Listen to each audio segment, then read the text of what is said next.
خاتون کے داماد نے اس کی بیٹی پہ ہاتھ اٹھایا. غلط کام ہے, میں ہاتھ اٹھانے کو پروموٹ نہیں کرتا, کہیں آپ یہ سمجھیں کہ شوہروں کو چاہیے بیویوں کو ماریں, ایسا نہیں ہے. لیکن عورت تھی سمجھدار, بیٹی نے گھر آ کے بتایا میرے میاں نے ہاتھ اٹھایا ہے. آج کل تو عورتیں اور گھر مائیں تباہ کر دیتی ہیں. تو ماں نے کہا بیٹا دیکھ شوہر نے ہاتھ اگر اٹھایا ہے نا تو کوئی تو بات ہوئی ہوگی. فوراً کیا کرتے ہیں, فون گھما کے داماد کو گالیاں دینا شروع کر دیتے ہیں. یہی ہوتا ہے نا آج کل مارکیٹ میں, اٹھا گیا تو نے ہاتھ کیسے اٹھایا, ہوتا کون ہے تو, پہلے تحقیق کر لو بھائی بولا کیا ہے اس نے. ہاں کوئی ایسی بات نہیں ہے, اس کو بولو بھائی کیوں, یہ تو کوئی ایسی بات نہیں ہے جس پہ ہاتھ اٹھایا جائے, اور اگر غلط بھی ہے تو اتنی غلط تھوڑی ہے کہ ہاتھ اٹھایا جائے. تو بس جذباتیت کا شکار ہے, افراط و تفریط ہے, پولائٹ بننے کے چکر میں سارا بیڑا غرق ہو رہا ہے. صحیح ہے نا, یہ اسلام کے اخلاق نہیں ہے. ہر چیز بیلنس ہے اسلام میں, ہر چیز.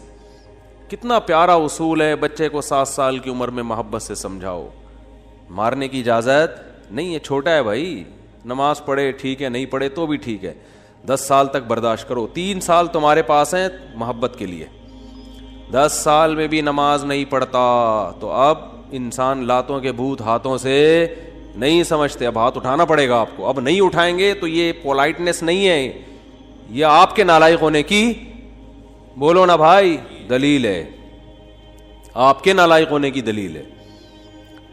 تو ہر چیز میں ایسا ہے, ہر چیز میں, ہر معاملے میں. آپ کا ملازم ہے, صحیح کام نہیں کر رہا, ٹائم پہ نہیں آ رہا, بزنس کا بیڑا غرق کر دیا, محبت سے سمجھاؤ, تمیز سے. 2-4 دفعہ کے بعد چل بھائی چھٹی تیری, نکل پتلی گلی سے, ٹھیک ہے نا. یہ فیکٹری ہے, ہم نے کو ایدی سینٹر تھوڑی کھولا ہوا ہے ہم نے یہاں پہ. ہمارے ایک رشتہ دار فیصل آباد میں, ان کی فیکٹری تھی کپڑے کی, مجھے لے گئے. ویسے مجھے شوق بھی ہے چیزیں دیکھنے کا, کیسے بن رہا ہے, کیا ہو رہا ہے. تو ملازم بڑے تمیز سے کام کر رہے ہیں. میں نے کہا پہلی دفعہ دیکھا ہے ملازم اتنی تمیز سے. انہوں نے کہا ٹھڈے مار مار کے ان کو انسان بنا ہے.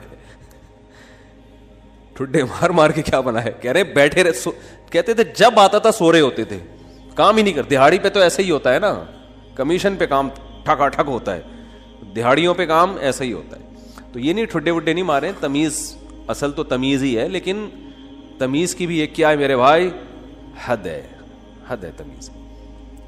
تو مسلمان چونکہ ہماری زندگیوں میں بیلنس ہی نہیں ہے. اصل تو اخلاق ہی ہیں, یاد رکھو. اصل کیا ہے, یہ نہیں کہ اصل سختی ہے. اصل کیا ہے, جو کام اخلاق سے ہوتا ہے وہ سختی سے نہیں ہوتا. اسلام نے اصل تو اخلاق سکھائے.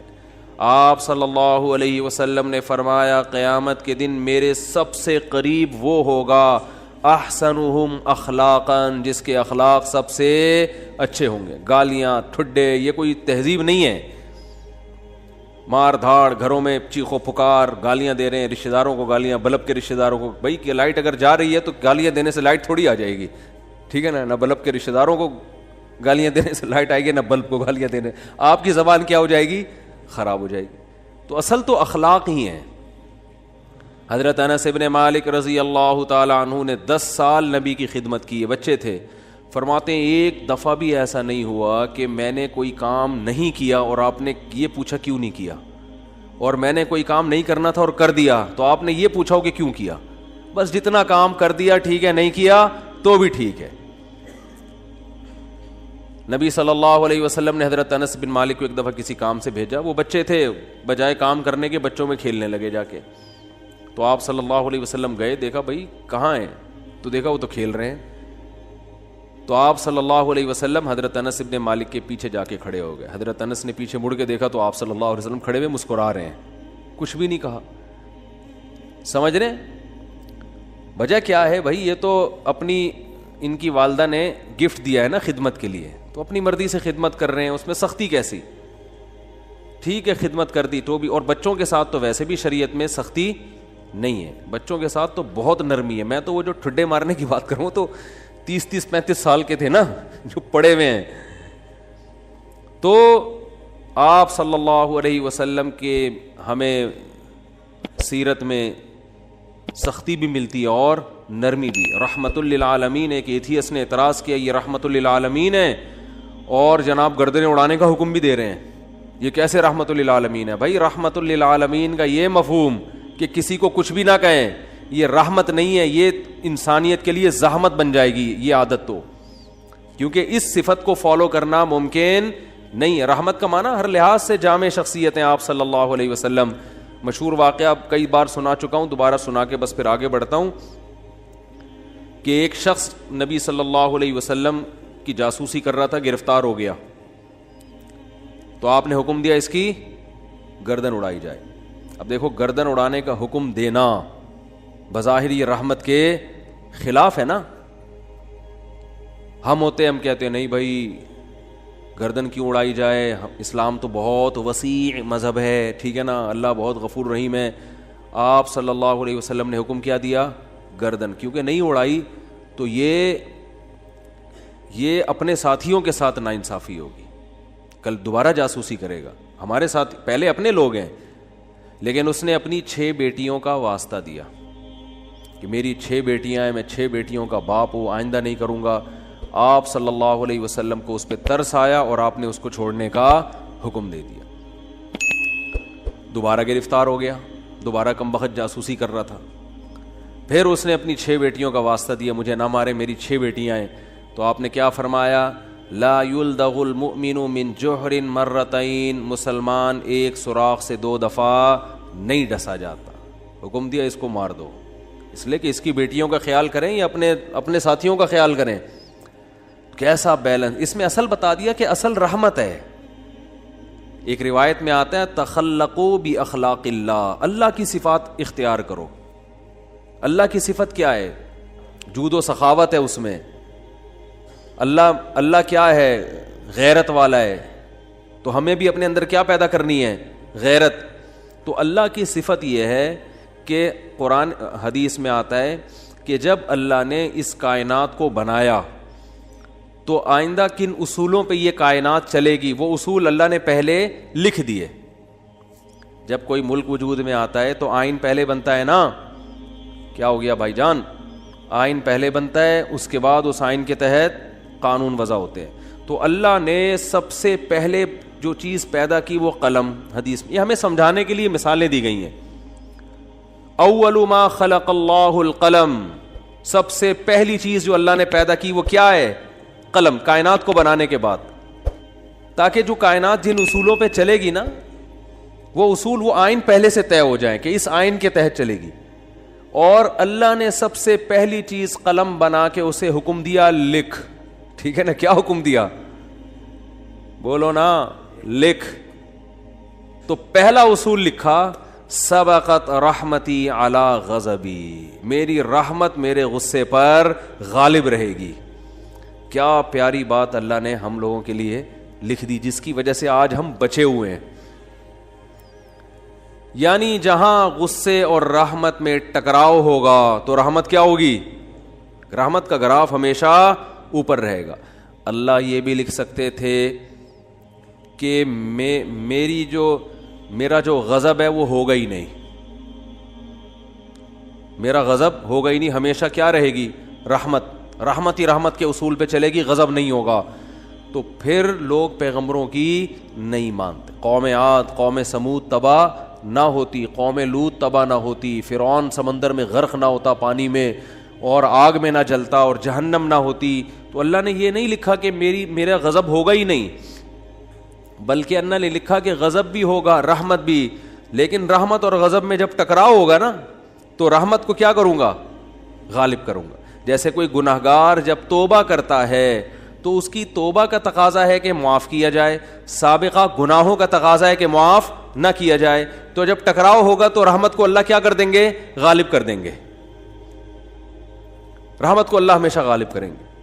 تو یہی نبی صلی اللہ علیہ وسلم کی بھی صفت کہ جب رحمت اور غضب میں ٹکراؤ ہوتا تو آپ صلی اللہ علیہ وسلم کی صفت رحمت کیا ہوتی؟ ہمیشہ غالب ہوتی۔ اس کی بہت ساری مثالیں ہیں۔ مشرکین مکہ نے کتنا ستایا، جب مکہ فتح ہوا تو آپ نے فرمایا لا تثریب علیکم اليوم، سب کو معاف کر دیا، ضرورت نہیں ہے تلوار چلانے کی۔ بھائی اب ان کو قتل کر کے کیا ملے گا ہمیں؟ ضرورت نہیں ہے، جو اللہ نے ہمیں غلبہ دینا تھا وہ دے دیا ہے، تو نہیں تلوار چلائی آپ صلی اللہ علیہ وسلم نے۔ بلکہ مشرکین کے جو سردار تھے ان کو الگ سے عزت دی آپ صلی اللہ علیہ وسلم نے.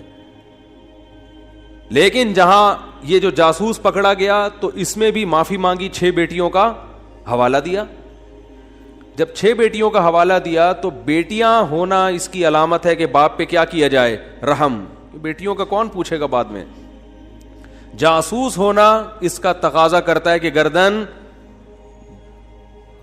اڑائی جائے. تو یہاں بھی رحمت اور غضب کیا ہو رہے ہیں, بولو بھائی, ٹکرا رہے ہیں. اس لیے آپ صلی اللہ علیہ وسلم نے کیا حکم دیا, چھوڑ دو. بیٹیوں کا واسطہ دے رہا ہے. دوبارہ جب پکڑا گیا ہے تو اب بھی اگر چھوڑنے کا حکم دے دیا جاتا تو اس کا مطلب صفت غضب ہے ہی نہیں. اور یہ بہت خطرناک چیز ہے کہ آپ کے اندر غضب کی اور انتقام کی صفت ہی ختم ہو جائے, انتقام لیس ہو جائیں. اس کا مطلب آپ قوم کے لیڈر نہیں بن سکتے, آپ قوم کو گائیڈ نہیں کر سکتے, آپ قوم خود بھی ڈوبو گے, قوم کو بھی ڈبو دو گے, آپ برباد ہو جاؤ گے. تو میں یہ اتنی ڈیٹیل میں اس لیے بیان کر رہا ہوں کہ یہی چیز ہمیں بھی اپنانے کی ضرورت ہے. اصل پیار ہے, اصل محبت ہے, اصل رحمت ہے, اس کو غالب رکھنا ہے ہمیشہ. لیکن انتقام لیس بولو نہیں بن جانا, غضب لیس بولتے کیوں نہیں, کیا ہو گیا, نہیں بننا ہے. ایسا نہیں ہو جانا کہ اتنے میٹھے کے جو بھی چائے نگل لے کھا کے. تو یہ جو علماء پہ لوگ اعتراض کرتے ہیں وہ یوں نہیں کیا تو ان کو غصہ کیوں آ گیا, کھڑے کھڑے سنا کیوں دی, یہ تو بھائی آدمی ہے, روٹی کھائیں گے تو غصہ آئے گا.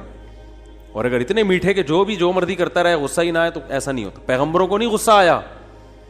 حضرت موسیٰ علیہ السلام کلیم اللہ, ان کا جلال کیا تھا, مشہور تھا, کلیم اللہ تھے. کیسا جلال کے واقعات ہیں. حدیث میں آتا ہے کہ موت کا فرشتہ حضرت موسیٰ علیہ السلام کے پاس آیا انسانی شکل میں.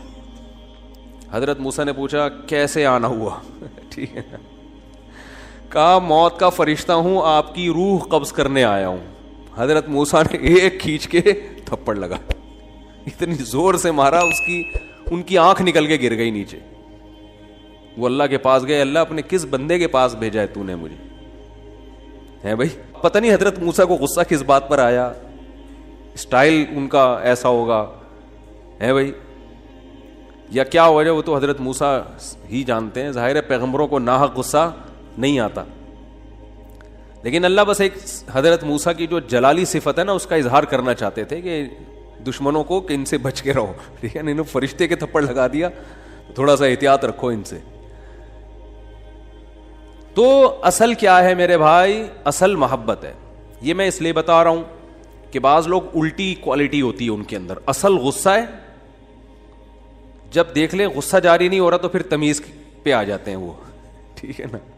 شروع میں کیا کرتے ہیں, غصہ اور مار دھاڑ اور گالیاں یہاں سے شروع کرتے ہیں پہلے, یعنی آپشن یہ ہوتا ہے ان کا. اگر اس سے بندہ قابو میں نہیں آیا تو ان کو اندازہ ہو جاتا ہے یہ قابو میں آنے والا نہیں ہے, پھر وہ کس سے بات کرتے ہیں, تمیز سے بات کرتے ہیں. بالکل اس کی مثال ہے, ایک آدمی نے کسی کے چاقو رکھا, بولا تیری جیب میں جو کچھ ہے نکال دے, اس نے ٹیٹی نکال دی, ٹھیک ہے.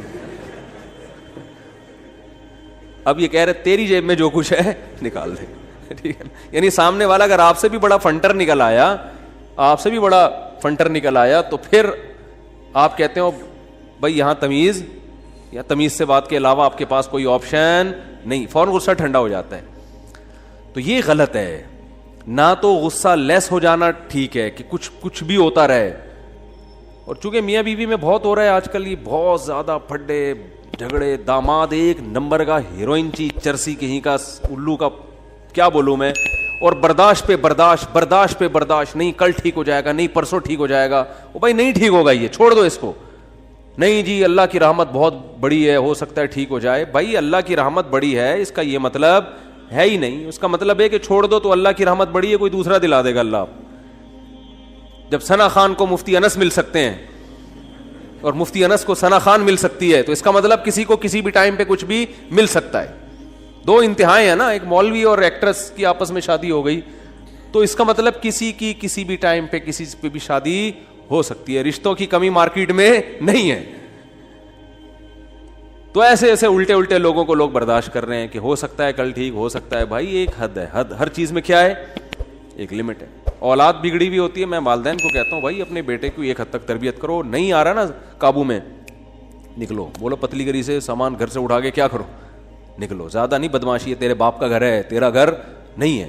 ہاں سارے 100% درست نہیں ہوتی اولادیں, کچھ تو باپ کو بھی برداشت کرنا پڑتا ہے اولاد کی خاطر, لیکن وہ بھی ایک حد ہے نا, حد سے زیادہ تھوڑی ہوتا ہے, حد سے زیادہ نہیں ہوتی کوئی بھی چیز. پھر اس میں ایک اصول یہ بھی ہے کہ یہ دیکھا جائے گا بڑا نقصان کس میں. لوگ کہتے ہیں اگر تعلق ختم کیا تو یہ ہو جائے گا, یہ ہو جائے گا.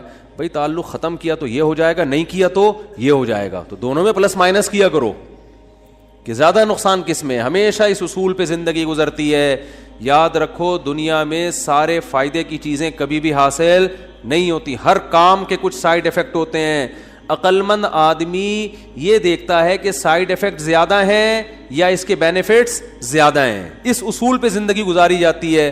اگر اس اصول پہ زندگی نہیں گزارو گے ساری زندگی کبھی کوئی فیصلہ آپ سے ہوگا ہی نہیں. سمجھ رہے ہو کہ نہیں سمجھ رہے؟ ساری زندگی کنفیوز رہو گے اور کبھی کوئی فیصلہ آپ سے ہوگا ہی نہیں.